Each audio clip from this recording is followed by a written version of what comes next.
I didn't buy this house to chase ghosts. I bought it because it was cheap. 1916 Craftsman, 3 bedrooms, overgrown yard, half-rotted porch.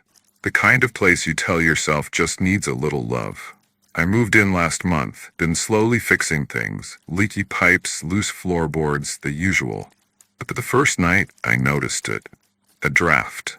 Subtle, but wrong. It came from the hallway wall, near the built-in bookshelf. I pressed my hand to the wood. Cold. Too cold. That was the first night I didn't sleep. The second night, I heard something.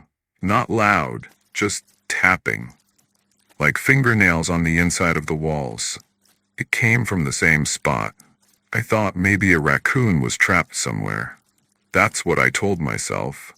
But then the lights flickered and kept flickering. Every night.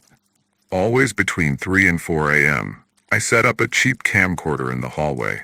Just to prove to myself nothing was happening. The next morning, the footage was blank. 2 hours of static. The timestamp kept jumping, skipping seconds, then minutes. And in one frame, just one, I saw a shadow. Tall, thin, facing the wall. That wall, the one with the bookshelf.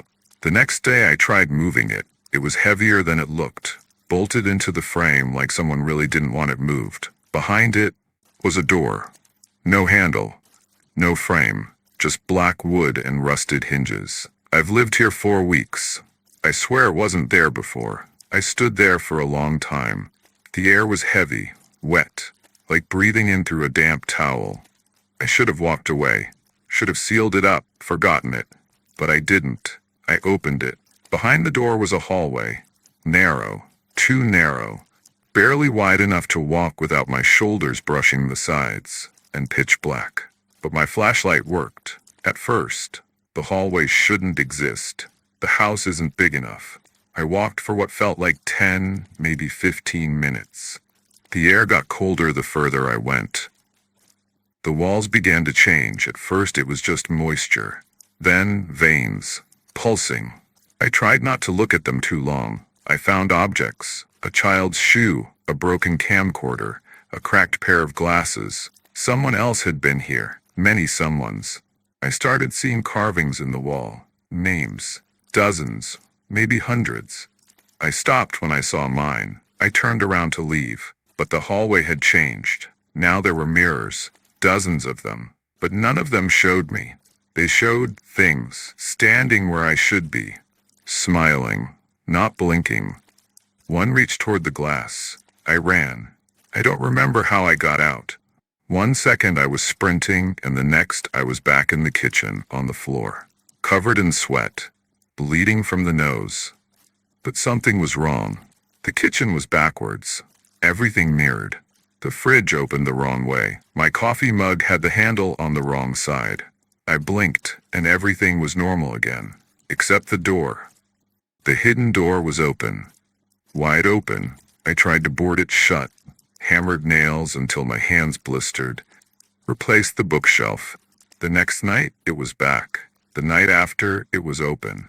I stopped sleeping. Cameras don't work anymore. Every time I try to record, the footage loops. Sometimes I see myself on it, just standing there, smiling. Other times I see the hallway, but I didn't film it. Not recently. I don't know what day it is anymore. The mirrors are everywhere now. Even when I cover them, I feel them. Watching. I caught my reflection moving when I didn't. It smiled. I didn't. In the hallway? It's longer now. It wants me back. It whispers at night, scratches at the walls. Sometimes it sounds like my voice. Sometimes it sounds like my mother's. I stopped answering the phone when it started ringing at 3:33 every night. There's no one there. Just breathing. I went into the hallway again last night. I thought if I filmed everything I could make sense of it.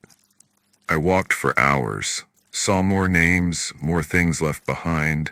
An inhaler, a cracked cassette, a photo of a family with the faces torn out.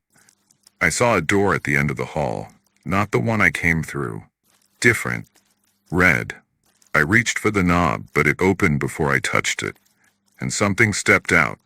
It looked like me. But it wasn't. It didn't blink. It whispered something. I couldn't hear it at first. Then I realized it was saying welcome home. I ran, again, and again I ended up in my kitchen. But the clock read 1994. I wasn't even born yet. The lights started flickering. The door was open again. I'm recording this now as a warning, or maybe as a confession. I'm going back in. If I can shut it from the other side, maybe it'll end this. If you found this tape, listen to me. Do not open the door. Do not enter the hallway. It's not a passage. It's not a room. It's a lure. It shows you what you need to see. It feeds on it, on your curiosity, your fear, your hope. You won't find answers down there. Only copies, only loops. If you've seen the door, it's already open.